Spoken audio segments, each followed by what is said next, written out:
السلام علیکم معزز سامعین، میں ہوں آپ کا میزبان حافظ محمد طلحہ آصف اور آپ دیکھ رہے ہیں اسپیشل ٹی وی کا اسلامک اسپیشل پروگرام۔ جیسا کہ پچھلے پروگرام کے اندر ہم نے ڈسکس کیا تھا کہ نکاح کے متعلق اور نبی مکرم صلی اللہ علیہ وسلم نے نکاح کے حوالے سے کیا احکامات دیے ہیں اور کس طریقے سے نکاح کر کے ہم اپنی زندگی کو خوشگوار بنا سکتے ہیں۔ اس کا جس طریقے سے نکاح کا ایک دوسرا جزو ہے جسے طلاق بھی کہا جاتا ہے، تو آج ہم مفتیان کرام سے جانیں گے طلاق کے حوالے سے مسائل وغیرہ۔ السلام علیکم مفتی صاحب۔ جی وعلیکم السلام۔ مفتی صاحب، میں سب سے پہلے آپ سے یہ جاننا چاہوں گا، مجھے یہ بتائیے گا کہ طلاق ہوتی کیا ہے؟ جی بسم اللہ الرحمن الرحیم، الحمدللہ وحدہ والصلاۃ والسلام علی نبی بعد، اما بعد۔ دیکھیں جی، اسلام جس طرح ایک خوبصورت ہمیں زندگی میسر کرتا ہے، ایک ایسا بندھن جس کے اندر دو شخص پوری زندگی کا نبھا رکھتے ہیں اور انہی کی وجہ سے کئی خاندان، کئی نسلیں آگے چلتی ہیں، جس کو نکاح کہا جاتا ہے۔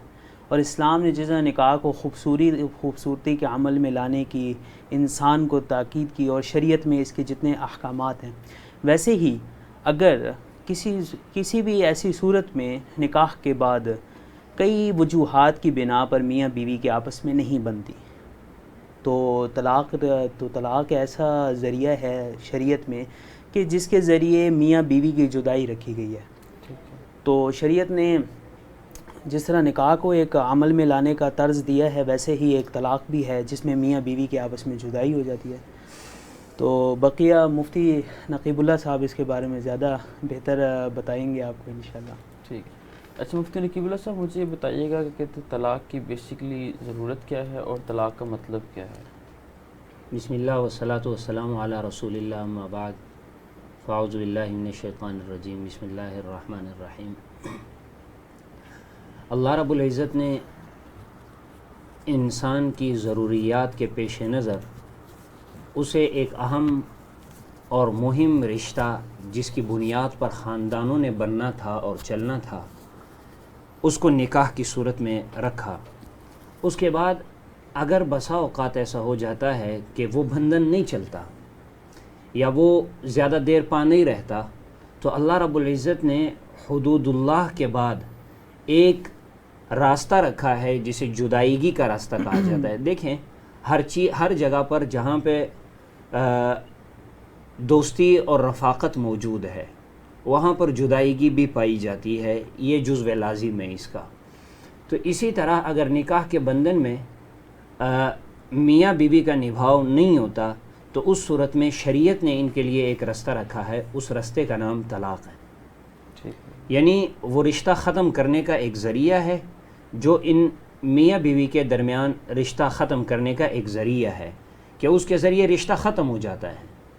اور اسی وجہ سے کہ 3 سٹیپ ہیں جس کو طلاق سنت کہا جاتا ہے، کہ آپ نے ایک طلاق دی، ایک طلاق کے بعد اس کی مکمل عدت گزرنے تک اگر آپ کے درمیان صلح صفائی نہیں ہوتی تو آپ برقرار رکھیں، اس کے ساتھ رجوع نہ کریں۔ ٹھیک ہے، اچھا، باقی طلاق کے طریقے کے اوپر ہم بات کے اندر آتے ہیں۔ پہلے ہم جان لیں طلاق ہوتی کیا چیز ہے اور یہ کس طریقے سے واقع ہوتی ہے، اس کی ضرورت کیوں پیش آتی ہے۔ اچھا مفتی عبداللہ صاحب، مجھے یہ بتائیے گا کہ آپ کے نزدیک طلاق کیا چیز ہے اور اس کی ضرورت آج کل کے دور کے اندر کب کو پیش آتی ہے؟ بسم اللہ الرحمن الرحیم۔ طلاق کے متعلق آپ نے سوال کیا۔ طلاق کی بیسیکلی 3 قسمیں ہیں۔ ایک ہے طلاق حسن، دوسری طلاق احسن اور تیسری طلاق بدعت۔ طلاق حسن یہ ہے کہ آپ بیوی کو کسی وجہ سے ایک ہی طہر میں طلاق دیتے ہیں اور اس کو ہے آگے اس کی عدت گزرتی ہے تو چھوڑ دیتے ہیں۔ طلاق حسن یہ ہے کہ ہر دفعہ آپ کو جب اس کے مینسز کا وقت گزرنے کے بعد جب دوبارہ سے آپ ہر طہر میں اس کو طلاق دے کے 3 طلاق دے کے اس کو چھوڑ دیتے ہیں۔ اور طلاق بدعت یہ ہے کہ آپ ایک ہی دفعہ میں ایک ہی طہر میں 3 دفعہ طلاق دے دیتے ہیں یا 3 طلاقیں ایک ہی وقت میں دے دیتے ہیں، اس کو طلاق بدعت کہا گیا۔ اللہ رب العزت کے نزدیک حلال کاموں میں سب سے جو مبغوض کام ہے وہ طلاق ہے. ابغض الحلال عند اللہ الطلاق. پھر آپ نے سوال کیا کہ اس کی ضرورت کیوں پیش آتی ہے. شریعت مطہرہ نے انسان کو زندگی گزارنے کے اصول بتائے ہیں. دو انسان مرد اور عورت جب انسان آپس میں زندگی گزارتے ہیں پھر زندگی کے اندر کچھ ایسے موڑ آتے ہیں کہ وہ دونوں نباہ نہیں کر سکتے. شریعت مطہرہ نے ان کو ایک دوسرے کے ساتھ باندھ کے نہیں رکھا. سب سے پہلے اگر میاں بیوی ایک دوسرے کے ساتھ نباہ نہیں رکھ سکتے تو سب سے پہلے شریعت نے کہا کہ تم آپس میں جو خاندان کے لوگ ہیں ان کو بٹھاؤ اور یہ کوشش کرو کہ آپس میں مصالحت ہو جائے اور میاں بیوی کا رشتہ باقی رہ جائے. پھر بھی اگر آپ لوگوں میں نباہ نہیں ہو سکتا تو دوسرے مرحلے پر یہ ہے کہ شوہر بیوی کو ایک طلاق رجعی دے. ایک طلاق رجعی دینے کے بعد یعنی کہ اس کی عدت ہوگی 3 حیض. 3 دفعہ اس کو مینسز آئیں گے تو اس کی عدت گزرے گی. تو 3 مینسز کے جو مدت ہوتی ہے 90 دن مثال کے طور پر, تو 90 دن سوچ بچار کا ٹائم شوہر کے پاس ہوتا ہے. اگر وہ 90 دن کے اندر رجوع کرتا ہے تو رجوع کر سکتا ہے. پھر اگر رجوع نہیں کرتا تو 90 دن گزرنے سے اس کی بیوی اس کے حق سے نکاح سے نکل جائے گی. اچھا مفتی صاحب, جیسے شریعت مطہرہ نے نکاح کے لیے چند شرائط بتائی ہیں, نکاح کا طریقہ کار بتایا ہے کہ اس کے اندر حجاب و قبول ہو, گواہان ہو, تو مجھے بتائیے گا کہ طلاق کے لیے بھی شریعت نے کچھ شرطیں رکھی ہیں؟ جی, طلاق کے لیے جو شرائط نکاح کے لیے ہیں تو طلاق کی جو شرائط ہیں وہ تھوڑی مختلف ہیں. وہ یہ ہے کہ شوہر اپنی بیوی کو اپنے سامنے طلاق دے سکتا ہے, اور اگر شوہر نے آج کل جیسے واٹس ایپ اور یہ ای میلز کا دور ہے تو واٹس ایپ پہ بھی وہ اگر عورت کو اپنی بیوی کو واٹس ایپ پہ 3 طلاقیں لکھ کر دے دے تو اسے بھی طلاق واقع ہو جاتی ہے. نہیں, میں یہ پوچھنا چاہ رہا تھا آپ سے کہ شریعت نے کیا طریقہ کار بتایا؟ شریعت نے یہ طریقہ کار بتایا ہے کہ بیسیکلی جو طلاقیں ہیں وہ 3 طلاقیں ہیں. ٹھیک ہے, تو ہر طہر میں ایک طلاق دینی چاہیے. ٹھیک ہے, تو دیکھیں جی, طلاق 3 قسم کی ہیں. ایک طلاق ہے طلاق رجعی, ٹھیک ہے. ایک طلاق ہے جس میں دوبارہ نکاح کرنا پڑتا ہے. تو تیسری طلاق ہے جس کے اندر عورت جو ہے وہ اس کے عقد سے بالکل نکل جاتی ہے, یعنی اس سے رجوع کرنے کا بالکل کوئی وہ نہیں رہتا. تو ہاں, قرآن پاک میں اس کے رجوع کا طریقہ یہ بتایا ہے کہ جب تک وہ کسی اور مرد سے شادی کر لے اور وہ اپنا سارا کیا نام ہے, یعنی آپ صلی اللہ علیہ وسلم کی حدیث ہے جس میں آپ صلی اللہ علیہ وسلم نے یہ وضاحت سے فرمایا کہ جب تک تمہارا کسی اور کے ہاں نکاح ہو جائے اور وہ تمہارے شہد کا مزہ نہ چکھ لے تب تک تم اپنے پہلے والے شوہر تک واپس نہیں جا سکتی. یعنی یہ ہے کہ وہ کہیں اور شادی کرے, وہاں اس کا عمل پورا ہو, اس کے بعد وہ شوہر طلاق دے تو پھر وہ واپس رجوع کر سکتی ہے. یہ تیسری طلاق کا ہے. اگر اس شخص نے اپنی بیوی کو 3 طلاقیں دیں تو کسی طریقے وہ رجوع نہیں کر سکتا. 2 طلاقیں دیں, نکاح دوبارہ کرنا ہوگا, اور اگر 1 طلاق یا 2 ہو گئی تو پھر وہ طلاق رجعی میں آئے گی, یعنی رجوع بھی کر سکتے ہیں. تو لہٰذا اس طرح کا جو معاملات ہیں اس میں کوشش یہ کرنی چاہیے, جیسا کہ ہمارے پاس بہت سارے مسائل آتے ہیں, جیسا کہ لوگ کٹھی 3 طلاقیں دے دیتے ہیں. تو میرا تو لوگوں کے ساتھ یہی برادرانہ مشورہ ہے کہ اگر آپ کو غصہ آئے یا جو مرضی آئے تو اپنا غصہ کہیں اور نکال لیا کریں. غصہ جب طلاق پہ نکلتا ہے تو وہ بہت ہی خطرناک طریقے سے نکلتا ہے, کیونکہ انسان کی ایک عجیب طبیعت ہے. جب بھی انسان نے غصہ کیا ہے نا, اس نے کوئی اس میں نقصان کیا ہے. تو جب بھی اگر غصہ طلاق کی طرف کیا جائے گا تو اس سے خاندانوں کے خاندان بگڑ جاتے ہیں. اگر آپ کے بچے ہیں بڑے ہو گئے تو ان پہ تو بہت غلط امپیکٹ پڑے گا, اور یہ امپیکٹ ایسا ہے کہ یہ کبھی زندگی میں جاتا نہیں. تو لہٰذا کوشش یہ کرنی چاہیے اگر ایسا کوئی معاملہ ہو گیا ہے تو صلح صفائی کر کے اس چیز کو ختم کرنا چاہیے, اور زیادہ دور 3 طلاقوں تک نہیں جانا چاہیے. ٹھیک ہو گیا. اچھا مفتی نقیب اللہ صاحب, مجھے یہ بتائیے گا کہ سورۃ البقرہ کے اندر اللہ تعالیٰ تفصیل سے طلاق والے معاملے کو بیان کرتے ہیں, اگر آپ اس میں سے چند آیات کا ترجمہ ہمارے سامعین کو سنا دیں تو. بسم اللہ الرحمن الرحیم. الطلاق مرتان فإمساک بمعروف او تسریح بإحسان. یہ تھوڑی تفصیل سے میں اس کی وضاحت کروں گا جی ضرور. کہ اللہ رب العزت نے فرمایا طلاق 2 مرتبہ ہے. اگر آپ نے اس کو ٹھہرانا ہے تو معروف طریقے کے ساتھ اس کو ٹھہرائیں یا پھر اس کو احسان کے طریقے کے ساتھ چھوڑ دیں. اور اسی کی میں مزید وضاحت کر دوں کہ ایک طلاق اگر دی اور اس کے بعد رجوع نہیں کیا اور اس کے جو پیریڈز ہیں ٹائمز ہیں وہ گزر گئی تو آپ کو ان ٹائمز کے بعد دوبارہ نکاح نئے مہر کے ساتھ نئے گواہوں کے ساتھ نکاح کرنا لازم ہے. پہلی طلاق کے بعد بھی؟ پہلی طلاق کے بعد بھی اگر عدت مکمل گزر گئی. ٹھیک ہو. ٹھیک ہے. اور دوسری طلاق کے بعد بھی اگر عدت مکمل گزر گئی اور رجوع شوہر نے نہیں کیا تو اس صورت میں بھی دوسرا نکاح نیا نکاح نئے مہر کے ساتھ دوبارہ کیا جائے گا نئے گواہوں کی موجودگی میں. ٹھیک ہے. اگر پہلی طلاق دی اور طلاق کے بعد ٹائم نہیں گزرا شوہر اب اس کے پاس جانا چاہ رہا ہے تو اب نکاح کی ضرورت نہیں ہے, اب رجوع کر سکتا ہے. صرف رجوع جو ہے اس کے لیے ضروری یہ نہیں ہے, مثال شوہر امریکہ میں بیٹھا ہوا ہے اور بیوی جو ہے وہ پاکستان میں ہے تو وہ صرف یہ کہے کہ خاتون میں نے آپ سے رجوع کیا, اتنی بات کہنے سے بھی رجوع ہو جاتی ہے. اس کو قولی رجوع کہتے ہیں. اور اسی طرح جو دوسری طلاق ہے اس کے بارے میں اللہ رب العزت نے فرمایا اگر ٹھہرانا چاہو تو آپ اس کو معروف طریقے کے ساتھ ٹھہرا سکتے ہو. یعنی درمیان میں اگر عدت سے گزرنے سے پہلے آپ نے اس کو ٹھہرانا ہے تو اس کا طریقہ میں نے آپ کو بتلا دیا, وہ یہی ہے کہ رجوع کرے. اگر عدت گزر گئی ہے اس کے بعد اپنے پاس ٹھہرانا ہے تو نیا نکاح کریں نئے مہر کے ساتھ. اور اگر تیسری طلاق دے دی تو گنجائش نہیں ہے.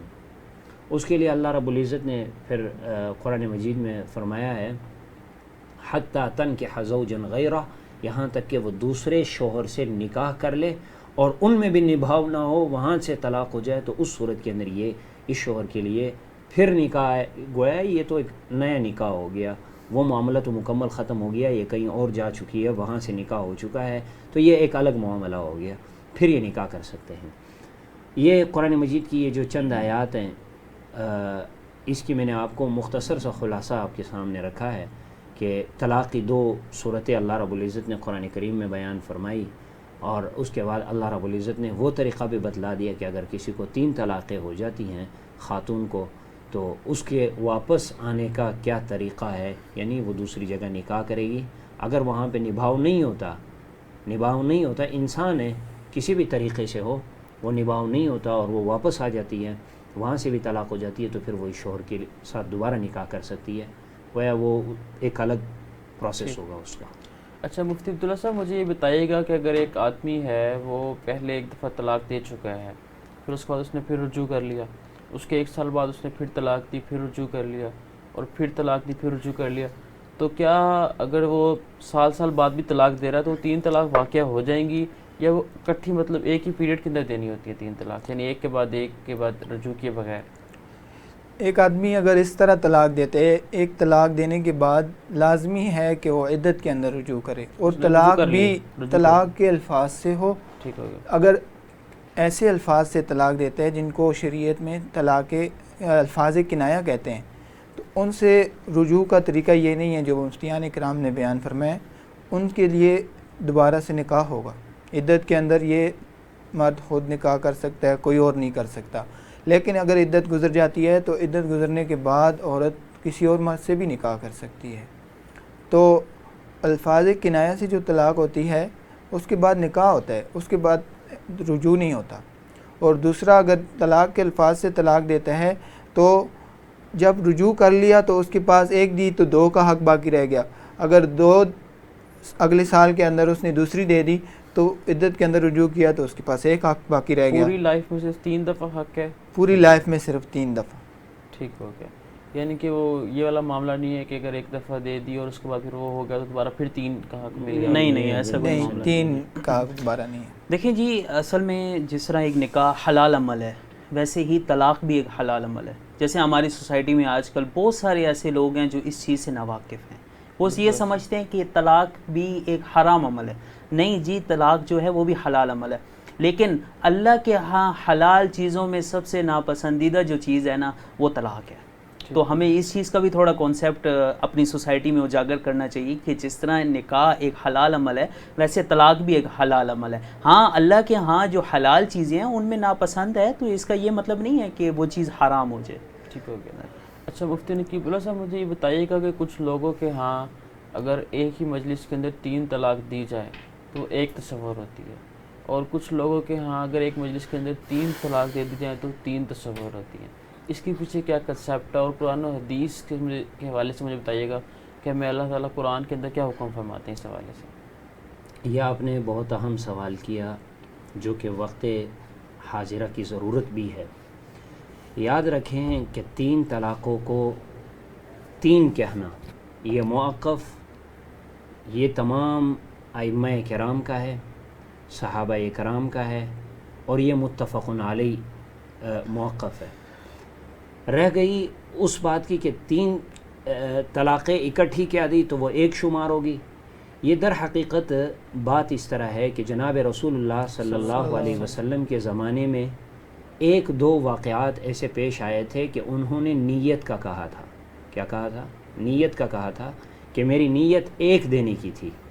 تو جناب رسول اللہ صلی اللہ علیہ وسلم چونکہ بذریعہ وحی ہر چیز کا علم ہوتا تھا تو رسول اللہ صلی اللہ علیہ وسلم نے اس نکاح کو برقرار رکھا. حضرت عمر رضی اللہ تعالیٰ صدیق اکبر رضی اللہ تعالیٰ کے دور میں ایسا واقعہ پیش نہیں آیا. تو حضرت عمر فاروق رضی اللہ تعالیٰ عنہ کے زمانے میں ایک واقعہ اسی طرح کا پیش آیا کہ اس شخص نے کہا میری نیت 1 کی تھی 3 کی نہیں تھی. تو حضرت عمر رضی اللہ تعالیٰ عنہ نے فرمایا ہم تو نیتوں کو جاننے والے نہیں ہیں. لہٰذا اس وقت جو صحابہ کرام موجود تھے ان کا اجماع اس بات پر ہوا، ان کا اتفاق اس بات پر ہوا کہ اب جو شخص ایک مجلس میں 3 طلاقیں دے گا وہ 3 شمار ہوں گے. الفاظ کا اعتبار ہے، نیت کا اعتبار نہیں ہے. کیونکہ لفظ طلاق جو ہے طا لام الف قاف یہ جو لفظ ہے یہ وضع ہی جدائیگی کے لیے کیا ہے، اس میں نیت کا اعتبار ہے ہی نہیں.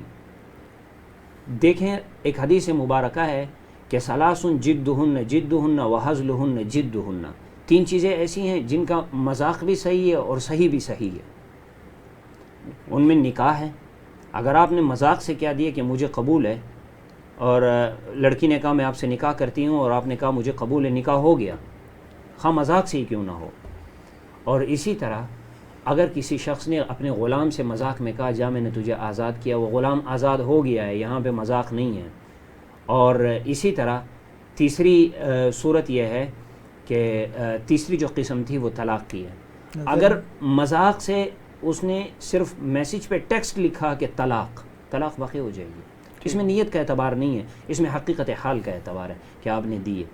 ہاں نیت کا اعتبار کہاں پر ہوگا ہمارے نزدیک، مطلب تمام ائمہ کے نزدیک نیت کا اعتبار ہوگا طلاق کنائی میں، یعنی وہ الفاظ جو طلاق کے لیے وضع نہیں کیے گئے، جو تا لام الف قاف کے علاوہ کے الفاظ ہیں، جاؤ میں نے تجھے فارغ کیا، میں نے آزاد کیا، تم نکل جاؤ میرے گھر سے، اس طرح کے جو الفاظ ہیں وہ الفاظ وہ نیت کے محتاج ہوتی ہیں، وہ نیت کے محتاج ہے.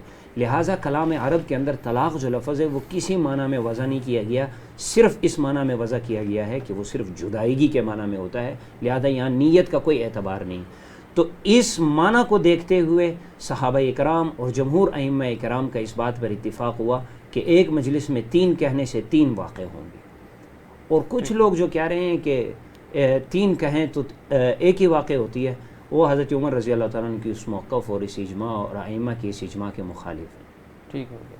اچھا مفتی عبداللہ صاحب مجھے بتائیے گا کہ ایک شخص جو ہے اس کا اپنی بیوی کے ساتھ جو بھی پرسنل معاملہ ہے نکاح اور طلاق والا، اور اس کے اندر وہ نہ وہ کسی مفتی صاحب کے پاس جانا پسند کرتا ہے نہ ہی کسی عدالت وغیرہ، اور وہ ایک دفعہ طلاق دے چکا ہے، اور اس کے بعد وہ یہی کہتا ہے کہ جی میری تو یہ جو نیت تھی وہ 1 دینے کی تھی لیکن میں نے 3 غلطی سے دے دی، تو وہاں پر کیا حکم ہو؟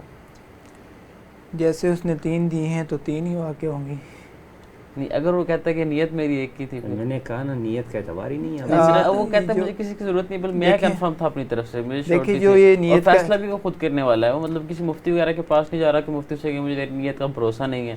یہ ایسی مثال ہے نا، کوئی خود بیمار ہو جائے اور اپنے لیے دوائیاں منتخب کرنی شروع کر دے، اس کو تجربہ بھی نہیں ہے، تو وہ پھر کیا ہوگا آپ بتائیں. حضرت اصل میں نا شریعت میں صرف دو الفاظ ہیں، سری، کنایا، ٹھیک ہے. جو سری الفاظ ہیں وہ ہے الطلاق، ٹھیک ہے، اور کنایا الفاظ ہیں کہ میں نے تجھے فارغ کیا، تم یہاں سے چلی جاؤ، تم اپنے گھر چلی جاؤ. یہاں پھر دیکھا جائے گا کہ اس کی نیت کیا ہے. اور طلاق جب ایک دفعہ آپ نے شوہر نے اپنی بیوی کو ایک دفعہ طلاق کہہ دیا، بس وہ واقعہ ہوگی فوراً، کیونکہ یہ بالکل واضح الفاظ ہیں. اور حضرت عمر رضی اللہ تعالیٰ عنہ کا قول جیسے حضرت مفتی صاحب نے بیان کیا کہ اب ہمیں تو دل کے احوال نہیں جانتے، ہم جو چیز سامنے ہے وہ سامنے ہے. اور صریح الفاظ کیا ہے؟ الطلاق. تو جب شوہر اپنی بیوی کو 3 طلاقیں دے دیتا ہے حضرت، تو 3 طلاقیں ہی واقع ہوتی ہیں. ایک مسئلہ میں اور چیز آپ کو تھوڑا سا ذہن آپ کا دوسری طرف کر دوں کہ بعض علاقے، یہاں پہ علاقوں کا بھی اعتبار ہوگا. ٹھیک ہو، کچھ علاقے ایسے ہیں جہاں پر لفظ طلاق گالی ہے. ٹھیک ہوگی. تو اچھا مفتی صاحب، یہاں پہ ایک وقت ہوا ہے بریک کا، انشاءاللہ تعالیٰ آپ سے بریک کے بعد پھر ڈسکشن کروں گا. معزز سامعین، یہاں پر وقت ہوا چاہتا ہے ایک بریک کا، انشاءاللہ تعالیٰ بات ہوگی. ویلکم بیک معزز سامعین. جیسا کہ ہم بریک سے پہلے ڈسکس کر رہے تھے کہ طلاق کا کیا طریقہ کار ہے، آئیے مزید مفتیان کرام سے اس حوالے سے جانتے ہیں. اچھا مفتی صاحب، آپ بریک سے پہلے گفتگو فرما رہے تھے، میں چاہوں گا آپ مزید اس کو آگے بڑھائیں. تو بات ہم کر رہے تھے نیت کے حوالے سے کہ نیت کے اوپر محمول ہے.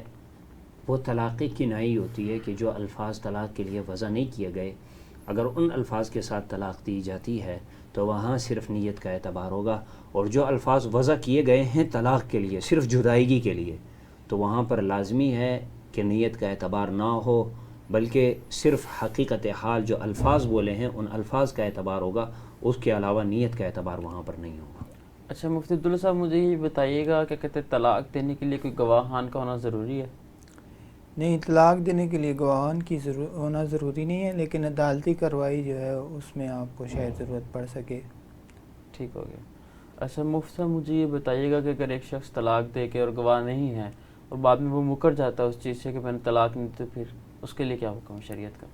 دیکھیں جی، اگر اس طرح کے بہت سارے کیسز آتے ہیں کہ عورت کہتی ہے کہ اس نے طلاق دی ہے اور اب بعد میں کہتا ہے کہ میں نے نہیں دی. دیکھیں جی، اصل میں جو قول کا اعتبار ہوتا ہے وہ شوہر کا ہی ہوتا ہے کہ میں نے طلاق دی ہے یا نہیں دی. اگر وہ اپنی بیوی کو 1 طلاق دے دیتا ہے، 2 طلاق دے دیتا ہے، اور یا تیسری طلاق دے دیتا ہے، اس کے بعد یہ کہتا ہے کہ میں نے تو طلاق دی ہی نہیں ہے، اور بیوی یہ کہہ رہی ہوتی ہے کہ اس نے طلاق دی ہے، تو اگر وہ وہاں مکر جاتا ہے کہ بھائی میں نے طلاق نہیں دی، تو اب یہ تو اس کی آخرت اور اس چیز کا سوال ہے. ایک چیز ہے اور اس کہ کے اگر بعد شوہر جو ہے وہ انکار کرتا ہے کہ میں نے طلاق نہیں دی، اور عورت سن لے، عورت کہے کہ اس نے مجھے طلاق دی ہے، وہاں پہ عورت کا قول معتبر ہوگا، شوہر کا قول معتبر نہیں ہوگا، کیونکہ یہ معاملہ متعلق ہے عورت کے ساتھ. ٹھیک ہے، تو یہاں پہ عورت کا قول معتبر ہوگا. بہت سارے ایسے مسائل آتے ہیں کہ مرد انکار کر رہا ہوتا ہے کہ میں نے نہیں دی، عورت کہتی ہے اس نے مجھے دی ہے، تو عورت کا قول معتبر ہے. فتویٰ ہمیشہ عورت کے قول پر ہوتا ہے. ایک ہمارے ہاں فقہ کا ایک اصول ہے، المرأۃ کالقاضی، عورت جو ہے وہ قاضی کی طرح ہے. یعنی عورت کا حکم قاضی کا حکم ہے، عورت کا فیصلہ قاضی کا فیصلہ ہے. اگر عورت کہتی ہے کہ اس نے مجھے 2 سال پہلے طلاق دے کر میرے ساتھ رجوع نہیں کیا، عورت کا قول معتبر ہوگا، مرد کا قول معتبر نہیں ہے. ہاں، اگر یہ ایسی صورت پیش آتی ہے جہاں پر عورت جھوٹ بول رہی ہو اور مرد سچ بول رہا ہوں، مرد کہے میں نے دیے ہی نہیں ہے، میں ایسے الفاظ کیوں بولوں، عورت کہتی ہے نہیں اس نے مجھے دیے ہیں، تو اس کے اندر بھی ہم یہ بات کہتے ہیں بشرط صحت بیان. اگر بات درست ہے کہ وہ کہہ رہی ہے، دعویٰ کر رہی ہے عورت کہ اس نے مجھے طلاق دی ہے، اور مرد کہہ رہے ہیں میں نے طلاق نہیں دی، اس صورت کے اندر پھر یہ فیصلہ کیا جاتا ہے کہ ہم کہتے ہیں دیانت پر ہے یہ آپ کا قول. اگر طلاق نہیں دی، عورت جا رہی ہے کہیں اور، تو عورت اگلے شوہر کے لیے حلال نہیں ہے، کیونکہ قرآن کریم کی ایک آیت ہے حرمت علیکم امہاتکم، تم پر تمہاری مائیں حرام ہیں. اسی طرح اگلی آیت پہ جا کر والمحصنات، واو حرف عطف ہے، المحصنات، محصنات ان عورتوں کو کہا جاتا ہے جو کسی کے نکاح میں آلریڈی موجود ہوں. تو وہ عورتیں ماؤں کی طرح ہیں اگلے شوہر پر، جیسے مائیں حرام ہیں ایسی کسی اور کی بیوی حرام ہے. تو اس لیے عورت کا اگلا نکاح جو ہے وہ درست نہیں ہوگا، یہاں سے وہ گناہ گار ہوگی، یہ گناہ سارا عورت پر جائے گا، عورت کے سر جائے گا. البتہ اگر مرد جو ہے وہ انکار کرتا ہے اور وہ الفاظ بول چکا ہے، عورت کہے کہ میں نے خدا کی قسم یہ الفاظ میں نے خود اپنے کانوں سے سنے ہیں، تو اس صورت کے اندر عورت کا قول معتبر ہوگا اور ان کے درمیان جدائیگی کرائی جائے گی. دیکھیں حضرت، ایسے معاملات تو بہت زیادہ ہیں کہ کبھی شوہر جھوٹ بول رہا ہوتا ہے، کبھی عورت جھوٹ بول رہی ہوتی ہے. تو اس کے اندر یہی ہوتا ہے کہ دیکھا جائے گا کہ اگر عورت جھوٹ بول رہی ہے اور عورت کو یہ اصل میں زیادہ تر مشن تو یہی ہوتا ہے کہ عورت اپنی جان چھڑا رہی ہوتی ہے اور شوہر کہتا ہے کہ یار میں نے اس کو طلاق نہیں دینی، اور وہ جا کے کسی اور مرد کے نکاح میں ہو جاتی ہے. اب کبھی کبھی ایسا ہوتا ہے کہ عورت یہ کہتی ہے کہ بھائی اس نے مجھے طلاق دے دی ہے، اس نے مجھے 3 طلاقیں دے دی ہیں، میں اس کی طرف سے فارغ ہو چکی ہوں، حالانکہ شوہر نے اس کو کوئی 3 طلاقیں نہیں دی ہوتی، اور وہ جا کے کہیں کسی غیر مرد سے نکاح کر لیتی ہے، تو وہ تو نکاح نہیں ہوگا، وہ تو حرام فعل کر رہی ہے. اور اگر وہ پوری زندگی اس کے ساتھ رہی تو پوری زندگی کا ہر ایک لمحہ اس کے لیے حرام ہوتا جائے گا. ٹھیک ہو گیا. اچھا مفتی عبداللہ صاحب مجھے یہ بتائیے گا کہ اللہ کے نبی مکرم صلی اللہ علیہ وسلم نے یا قرآن پاک نے کوئی وعید بھی سنائی ہے ان لوگوں کے لیے جو ایک ہی نشست کے اندر 3 طلاقیں دیتے ہیں؟ میں نے پہلے بھی ایک حدیث بیان کی تھی. آپ صلی اللہ علیہ وسلم کا فرمان ہے ابغض الحلال عند اللہ الطلاق، اللہ کے نزدیک سب سے ناپسندیدہ چیز حلال چیزوں میں طلاق ہے. اس کے علاوہ جو حدیث بیان کی جاتی ہے وہ کہ اگر کسی جگہ پہ عورت کے ساتھ زیادتی میں اس کو طلاق دی جاتی ہے تو اللہ کا عرش ہل جاتا ہے. اور اسی طرح آپ صلی اللہ علیہ وسلم کے سامنے ایک بندہ آیا. ایک الگ ٹاپک ڈسکس کر رہے ہیں، یہ طلاق کے اوپر میں ڈسکشن کر لی کہ کہتے ہیں طلاق یہ بری چیز ہے، یہ کس طریقے سے کیا ضرورت پیش آتی ہے یا نہیں آتی.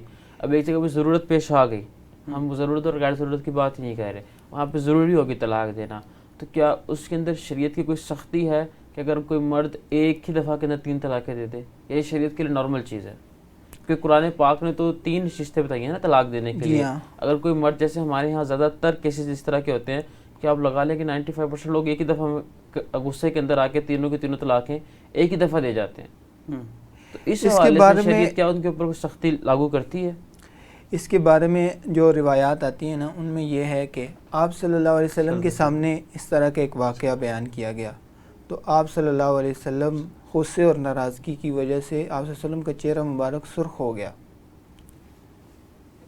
اس طرح کی روایات آپ صلی اللہ علیہ وسلم سے بیان ہوتی ہیں. یعنی کہ یہ جو اگرچہ آپ حق پر ہیں لیکن پھر بھی آپ ایک نشست میں 3 طلاقیں دے رہے ہیں تو یہ اللہ کے رسول کی ناراضگی کا سبب ہے. وعید ہمیشہ ایک چیز یاد رکھیں، اصول شرع کے اندر، شریعت کے اصول میں وعید وہاں پر ہوتی ہے جہاں پر ایک گناہ یا ناجائز فعل آپ کر رہے ہیں یا حرام کام آپ کر رہے ہیں، وہاں پر وعید ہوتی ہے، وہاں پہ ترغیب ہوتی ہے. اور جہاں پہ آپ کو جائز کام کی طرف بلایا جاتا ہے وہاں پہ ترغیب ہوتی ہے. تو یہ 2 ٹاپک شریعت میں بڑے اہم ہیں، ترغیب و ترہیب. بعض افعال کی جو ہے وہ شریعت ترغیب دے رہا ہوتا ہے اور بعض کی ترہیب ان سے روک رہا ہوتا ہے. یہ جو دھمکیاں ہوتی ہیں، جو وعید ہیں، وہ ایسے معاملات میں ہوتے ہیں جو ناجائز ہوں، وہ ایسے معاملات میں ہوتے ہیں جو گناہ کے کام ہوں. طلاق کا معاملہ چونکہ ایسا معاملہ نہیں ہے کہ جس کے اوپر جو ہے وہ ترہیب کیا جائے، جس کے اوپر وعید نازل کیا جائے. اگر کسی نے ایک ہی مجلس میں 3 طلاقیں دی وہ سیدھا دوزخ میں جائے گا یا فلاں ہوگا فلاں، کیونکہ یہ جائز ہے. حلال چیزوں میں اللہ کو سب سے ناپسندیدہ، دیکھیں رسول اللہ صلی اللہ علیہ وسلم کے چہرے کے اثرات کا متغیر ہونا، کیا یہ کسی امتی کے لیے کم چیز ہے کہ رسول اللہ صلی اللہ علیہ وسلم کے میرے ان الفاظ کی وجہ سے چہرے کے اثرات متغیر ہو گئے، چہرے کا رنگ متغیر ہو گیا، غصے میں آ گئے، غضب میں آ گئے. یہ کچھ روایت ملتی ہیں کہ اللہ کے نبی صلی اللہ علیہ وسلم نے فرمایا کہ اللہ کی لعنت ہے ان لوگوں کے اوپر کہ جو ایک ہی نشست کے اندر 3 طلاقیں دیتے ہیں. اصل میں حضرت یہ چیز آپ لوگوں سے جاننا چاہ رہا تھا کہ اگر آپ اس کے اوپر روشنی. اصل میں حضرت دیکھیں جس طرح اسلام نے زندگی گزارنے کا ایک بہت خوبصورت سا طریقہ کار بتایا ہے، ٹھیک ہے، نکاح کا ایک پورا طریقہ کار ہے جس میں گواہ موجود ہوتے ہیں، 2 خاندان آپس میں ملتے ہیں. اسی طرح طلاق میں بھی آپ شریعت نے ایک طریقہ کار بتایا ہے کہ تم طلاق دو، ایک توہر انتظار کرو، پھر اس کو طلاق دو، پھر توہر انتظار کرو. اسی طرح تم درمیان سے اس کے لیے وقت نکالو. اب دیکھیں ایک چیز کو آپ یکدم ہی 3 دفعہ طلاق دے دیتے ہیں، ٹھیک ہے، آپ نے بیوی کو 3 طلاقیں ایک مجلس میں دے دی، ٹھیک ہے، مثال کے طور پہ یہ کیا ہوگا نا، اس کے اندر شریعت نے جس طرح فرمایا کہ طلاق دو پھر توہر، ٹھیک ہے، پھر دوسری طلاق پھر توہر، ٹھیک ہے، یہ ایک پورا سٹیپ بائی سٹیپ ایک پروسیس ہے جس کو شریعت نے کہا. اب شریعت کی حدود سے نکل کے آپ کوئی بھی عمل کریں گے تو اس میں اللہ کی بھی ناراضگی ہے، اللہ کے رسول کی بھی ناراضگی، اور بہت ساری یہ جو آپ نے حدیث بیان کی ہے، یہی ٹاپک آپ سے میں ڈسکس کرنا چاہ رہا تھا کہ کہتے ہیں کہ شریعت نے ایک چیز کا بے شک وہ چیز جائز ہے لیکن جیسے نماز پڑھنا جائز ہے لیکن آپ نماز کے اندر یہ نہیں کر سکتے اگر آپ نے 2 سجدے اللہ تعالیٰ نے دیے ہیں تو آپ بغیر وقفے کے 2 سجدے اکٹھے کر دیں. دیکھیں شریعت نے کچھ نہ کچھ قوانین بتائے ہیں, شریعت کی حدود میں رہ کر کوئی بھی عمل کریں گے وہ باعث برکت بھی ہوگا اور اللہ کی تمام کی تمام برکات آپ کی طرف متوجہ ہوں گی. ایک چیز آپ دیکھیں جو آپ نے حدیث بیان کی ہے کہ اللہ کی لعنت ہے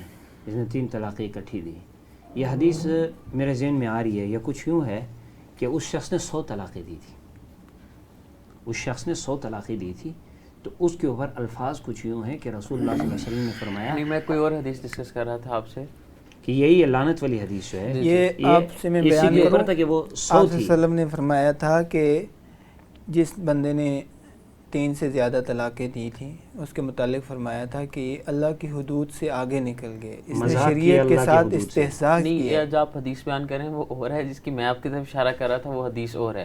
اس کی تو آپ عائشہ رضی اللہ ایسے تعالیٰ کریں کہ عنہا ہمیں ہے اور اس کو اکثر علماء کرام جو ہے سورۃ البقرہ کی تفسیر کے اندر نا اس کو لیتے ہیں اور نیچے لکھتے ہیں. یہ جو حدیث میں بیان کر رہا ہوں یہ حضرت عبداللہ ابن عباس رضی اللہ تعالیٰ عنہ سے ہے کہ رسول اللہ صلی اللہ علیہ وسلم نے فرمایا کہ آپ نے مذاق کیا شریعت کے ایک حکم کے ساتھ, تو 97 دفعہ جو ہے آپ نے مذاق کیا ہے اور یہاں پر ناراضگی کا اظہار فرمایا اور یہ الفاظ فرمائے تھے. اور باقی یہ جو الفاظ ہیں کہ جو شریعت نے 3 جو ہے وہ 3 مرتبہ مرد کو سوچنے کے, دیکھو ایک کامل العقل شخص کو 3 موقع دیے جا رہے ہیں کہ آپ نے آپ کے پاس 3 اختیارات ہیں, 3 ٹائم ہیں. شریعت کے حدود میں رہتے ہوئے آپ نے ایک طلاق دی اور اس کے بعد آپ نے اس کے ساتھ رجوع کر لیا, صلح صفائی ہو گئی.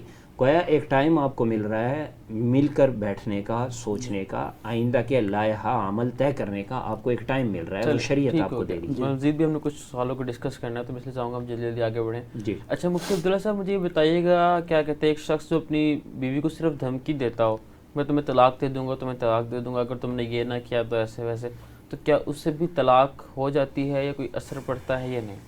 آپ نے جس طرح کے الفاظ استعمال کیے ہیں نا, طلاق کے لیے جو الفاظ استعمال ہوتے ہیں وہ ماضی یا حال دونوں طرح کے الفاظ استعمال, مستقبل کے الفاظ میں دے دوں گا یا دیکھیں جی اگر ایک شخص, لیکن اگر وہ مستقبل کے لیے ہوتی ہے نا, جی نہ حال کے لیے ہوتی ہے نہ ماضی کے لیے. اگر تو یہ ایسے مثال کے واقعات طور بہت پر ہوتے ہیں, اگر آپ یہ شوہر یہ کہتا ہے کہ اگر تو نے فلاں کام کیا تو تجھے طلاق ہے, تو اس کو معلق بھی شرط کہتے ہیں, طلاق معلق بھی شرط. نہیں اس کو آپ چھوڑ دیں. ایک چیز ہوتا ہے کہ دھمکی دینا کہ اگر تم ایسے ہی کرتی رہی تو میں تمہیں طلاق دے دوں گا, یہی دھمکی بھی دی تو طلاق, اگر وہ کام کرتی ہے عورت تو طلاق ہو جائے گی. اگر جتنا بھی کہا اس نے کہ 3 طلاقیں ہیں, اتنی طلاقیں ہیں, تو طلاقیں ہو جائیں گی. اس کو طلاق معلق بھی شرط کہتے ہیں. اگر ایک شخص اپنی بیوی کو کہتا ہے کہ تم نے اس گھر سے باہر قدم نہیں رکھنا, اگر تم نے اس گھر سے اپنے گھر سے باہر قدم رکھا تو تمہیں 3 طلاقیں ہو جائیں گی, تو اس کو فوراً 3 طلاقیں ہو جائیں گی. ایک اور چیز ہے, میں کہہ رہا ہوں کہ دوں گا جو ہے, دیکھو اگر بسا اوقات عام روٹین میں اگر دیکھا جائے مرد جو ہے غصے میں آ کر کہتا ہے بندی بن جاؤ نہیں تو تجھے طلاق دے دوں گا, یہ دھمکی ہے. دھمکی سے طلاق نہیں ہوتی کیونکہ ارادہ ہے طلاق ہے. وہ کہہ رہا ہے کہ میرا ارادہ ہے میں طلاق دے دوں گا, میں دے نہیں رہا, ارادہ ہے. اور ارادے سے جو ہے ہمارے نزدیک طلاق واقع نہیں ہوتی. ٹھیک ہے, مطلب فقہاء اکرام نے اس میں جو ہمارا جو فقہ حنفیہ ہے ان میں یہ طلاق واقع نہیں ہوتی کہ ارادہ ہے طلاق سے ہو. باقی فقہ میں ہو جاتی ہے, فقہ مالکیہ میں ہو جاتی ہے. فقہ مالکیہ میں ارادے کا اعتبار ہے, اگر کسی شخص نے ارادہ کیا تو ارادے پہ طلاق واقع ہو جائے گی. ٹھیک ہو گیا. اچھا مفتی عبداللہ صاحب مجھے یہ بتائیے گا, جیسے اب ہم شرط والی بات پہلے ڈسکس کر رہے تھے, میں چاہوں گا کہ آپ اس کو تھوڑا سا ڈیٹیل سے نا, مختصراً ڈیٹیل کے ساتھ جامع انداز کے اندر آپ ایک آدھی مثال سے بات سمجھا دیں تاکہ سننے والوں کو یہ چیز سمجھ آ جائے. جی ایک ہوتا ہے نا, اگر تو نے فلاں کام کیا, مثال کے طور پر فلاں کے گھر گئی, بازار گئی, تو میں تجھے طلاق دے دوں گا, اس کے متعلق بات ہو چکی کہ اس طرح دھمکی ہے, طلاق نہیں ہوگی. لیکن اگر کہتا ہے کہ تجھے طلاق ہے تو اس کو طلاق معلق بھی شرط کہتے ہیں. اس سے طلاق ہو جاتی ہے اور دوبارہ اگر رجوع کرنا چاہے تو نکاح کے بغیر رجوع نہیں ہوتا. اور اگر 3 کا کہا ہے تو 3 طلاقیں ہو جائے گی اور دوبارہ نکاح بھی نہیں ہو سکتا. اور اسی طرح دوسری قسم ہے کہ جب بھی میں نکاح کروں تیرے ساتھ تجھے طلاق ہے, اس کو کہتے ہیں کلما والی طلاق. جب بھی میں نکاح کروں تجھے طلاق ہے. تو یہ جو طلاق ہے نا، یہ مثال کے طور پر اس طلاق کی وجہ سے وہ ہمیشہ کے لیے عورت سے وہ نکاح نہیں کر سکتا. ٹھیک ہو گیا. اچھا مفتی صاحب مجھے یہ بتائیے گا، اگر کسی مرد کو جس طلاق اللہ تعالیٰ نے حق دیا ہے، اگر کسی مرد کو زور زبردستی سے طلاق دلوائی جو اس کا اپنا دل نہ ہو، تو کیا طلاق ہو جاتی ہے کہ نہیں؟ جی فقہ حنفی میں طلاق ہو جاتی ہے، اور بقیہ 3 فقہ میں طلاق واقع نہیں ہوتی. اگر کسی نے گن پوائنٹ پہ کہا کہ تم اپنی بیوی کو طلاق دو، ٹھیک ہے، سامنے بیوی موجود ہے اور اس نے اس کو 3 طلاقیں دے دیں تو طلاق واقع ہو جائے گی. اچھا ویسے ایک چیز میں آپ کو ناظرین کے علم میں لانے کے لیے ایک بات کر دوں. ہمارے عوام کے کنسیپٹ میں یہ چیز نہیں ہے. وہ سمجھتے ہیں کہ طلاق کے لیے عورت کا سامنے ہونا ضروری ہے. نہیں، عورت کا ہونا ضروری نہیں ہے. مرد نے کسی کے سامنے کہا ہو، بغیر کسی کے سامنے کہا ہو، اکیلے میں کہا ہو، تنہائی میں کہا ہو، گوشہ نشینی میں کہا ہو، جہاں کہیں بھی کہا ہو، طلاق واقع ہو جاتی ہے. اگر عورت کو پیغام نہیں ملا تو عورت کو جب پیغام ملے گا اس دن سے وہ اپنی عدت شمار کر لے. اور اگر اسے پیغام نہیں ملا تو پیغام ملے گا، کیوں نہیں ملے گا؟ مرد نے تو اس کو کہنا ہے میں نے طلاق. اگر 7-8 بندے دیکھیں، گزارش 7-8 کرنی بندے ہے کہ جب بھی ایسا کوئی معاملہ ہو تو مفتیان کرام سے رجوع کریں. ہر وقت ہر جو موقع ہوتا ہے کوئی نہ کوئی ایسی چیز ہوتی ہے کہ مفتیان کرام آپ کو حل بتا سکتے ہیں.